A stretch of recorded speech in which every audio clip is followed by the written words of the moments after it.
Prologue of the Skylark of Valeron. Read by Phil Chenevert. The Skylark of Valeron by E. Smith. Prologue. Prologue. Mother!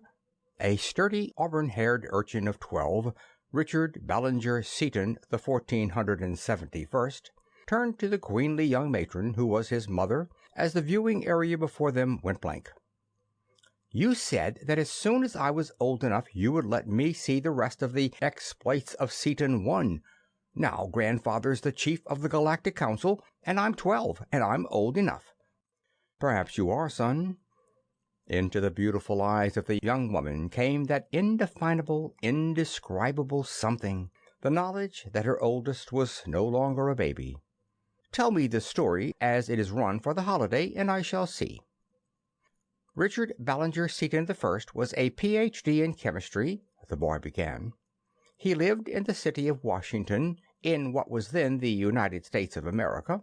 He was born— Never mind dates and such things, sonny. It would take too long to give all the details. I just want to make sure that you really understand the story. Conditions were so different then from what they are now. Well, Seaton I discovered Rovolon, which he called X-metal at first. He found out that it would turn copper into energy, and he and Martin Reynolds Crane I built the very first spaceship that was ever known. But the World Steel Corporation wanted all the Revlon that Seaton had found, so Dr. DuQuesne, a chemist of theirs, and a kind of a spy named Perkins, tried to steal it away from him. They got a little of it, but it exploded some copper and killed a lot of people. When Seaton heard about the explosion, he found out that some of his Revlon was gone, and they hired some detectives and had an awful time. A lot more people were killed, and a Japanese assistant of Crane's named Shiro was almost killed too. Then they went to work and invented a lot of new instruments, such as a compass that pointed at any one thing forever, and detractors and repellers and rays and screens and explosive and lots of things that are good yet. This DuQuesne tried for a long time to get the Rovolon and couldn't, so they built a spaceship from Seaton's plans that they stole, and he carried off Dorothy Vanneman and Margaret Spencer, the girls that Seaton I and Crane I were going to marry. And they did marry them afterward, too. Well, Dorothy kicked Perkins in the stomach, and the spaceship ran away and kept on going until it got caught by the attraction of the dark mass that the first of energy has always had so much trouble with. And while they were falling toward it, that Perkins went crazy and tried to kill Margaret, but DuQuesne killed him instead, and then Seaton I caught up with them and rescued them, and— Just a minute, son, there's no great hurry.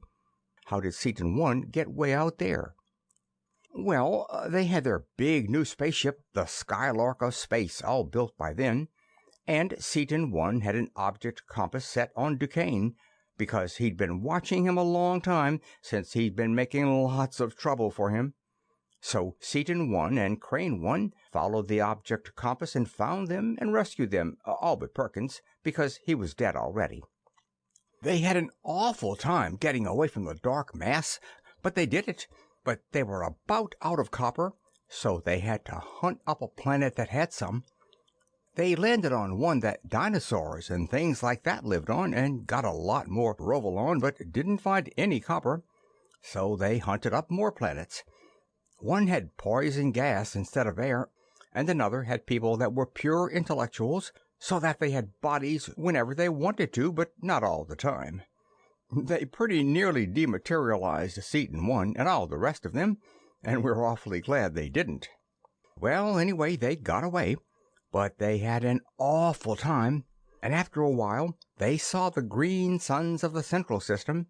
There's a lot of copper there, you know, so much that Grandfather Seaton wouldn't let me swim in the ocean last year when we were there because it was copper solution, and it would have made me sick. They went to Osnome first, one of the inside worlds, and landed in a country named Mardinale.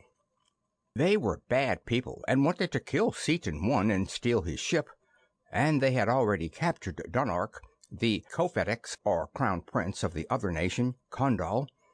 Then Dunark helped Seaton 1 get away, and they all went home with Dunark. But the Skylark was pretty nearly ruined in the battle they had getting away from Martindale, so Seaton 1 and Dunark built it over out of Aranek, which was much better than the funny soft steel they used to use in the old days. Of course, Aranek doesn't amount to much beside the Inoson we have now, but even Seaton 1 didn't know anything about Inoson then. Then they got married. Seaton married Dorothy, and they're our great 1470 times grandparents. Crane married Margaret, and they're awfully famous too. And Shiro is too, especially in Asiatica. Well, anyway, after they got married, they had a fight with a monster, Carlon, and we were just going to start back here for Tellus when the whole Martindalian fleet attacked Condal. The Skylark, too, beat them all, and DuQuesne helped too, and then, of course, Dunark's father was Carfedix, or emperor of the whole planet of Osnome, and he made Seaton 1 the overlord. Then they came back home. Seaton 1 and Crane 1 didn't know just what to do with DuQuesne, but he jumped out of Skylark 2 in a parachute and got away. They hadn't been back on Tellus very long when Dunark came to visit them from Osnome after some salt which they needed to make Aranek, and some more Rovolon. He was going to blow up another planet of the central sun because they were having a war. But Seaton 1 didn't have enough Rovolon, so both Skylark 2 and the Condal started out to go to the X planet after some. And on the way there, they were attacked by a spaceship of the Fenachrone, who were a race of terrible men who were going to conquer the whole universe. The Fenachrone blew up the Condal and pretty nearly destroyed the Skylark too, but Seaton 1, who could use zones of force as well as they could. I don't know much about zones of force, because they're in advanced physics, but they're barriers in the ether, and spaceships use them yet, because nothing above the 5th level can get through them. And finally, Seaton 1 cut the Fenachrone ship all up into little pieces. Then he rescued Dunark and one of his wives named Sitar, but one of the bad men got away without being killed, and DuQuesne picked him up. But you haven't said anything about DuQuesne being out there, Sonny. Well, he was. He kept on trying to get the Rovolon away from Seaton 1, but couldn't. So he took his own spaceship and went to Osnome. You see, while he was there, he had found out something about the Fenachrone and was going to join them. Well, he got to Osnome and stole a better spaceship than the one he had, and started out to go to the Fenachrone system.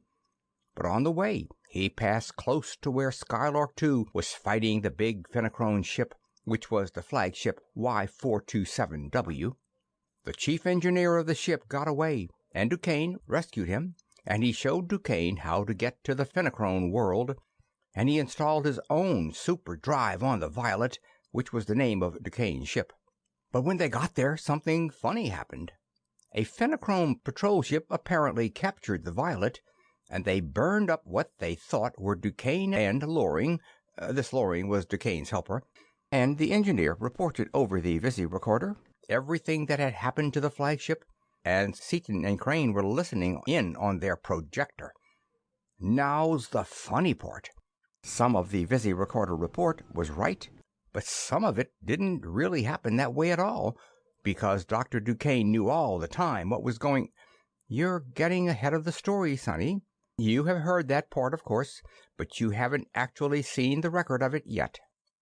Well, anyway, Seaton 1 found out the Fenachrone's plans by reading their brains with a mechanical educator, and he made Dunark's people make peace with the other planet, the one that they were going to blow up. He knew from some old legends that there was a race of green men somewhere in the central system that knew everything, so he went hunting for them. They went to Dasor first, where those funny porpoise men live, and a Dasorian named Sakner Carfon was counselor then. A Sakner Carfon is counselor there yet, too, and I beat his boy shooting a ray, but he beat me all hollow swimming, because he's got web feet and hands. The Dasorians told Seaton 1 where to go, and that's how they found Norlamin, where the oldest and wisest men in the whole galaxy live.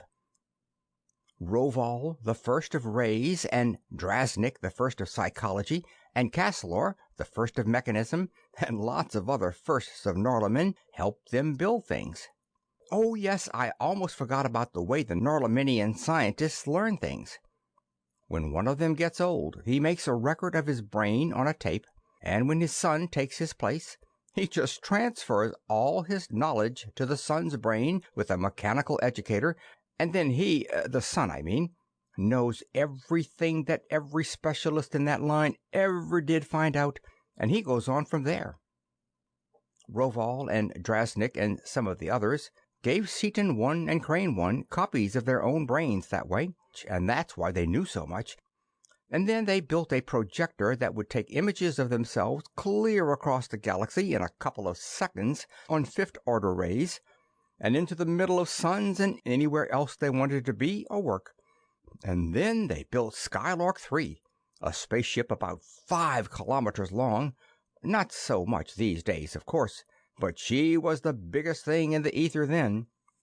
But by that time, the Fenachrone fleet had started out to conquer the galaxy, and Seaton 1 and Crane 1 and all the other ones and the firsts of Norlamin hunted them up with the projector and blew them up by exploding their power bars, which were made of copper instead of uranium, like 3 used.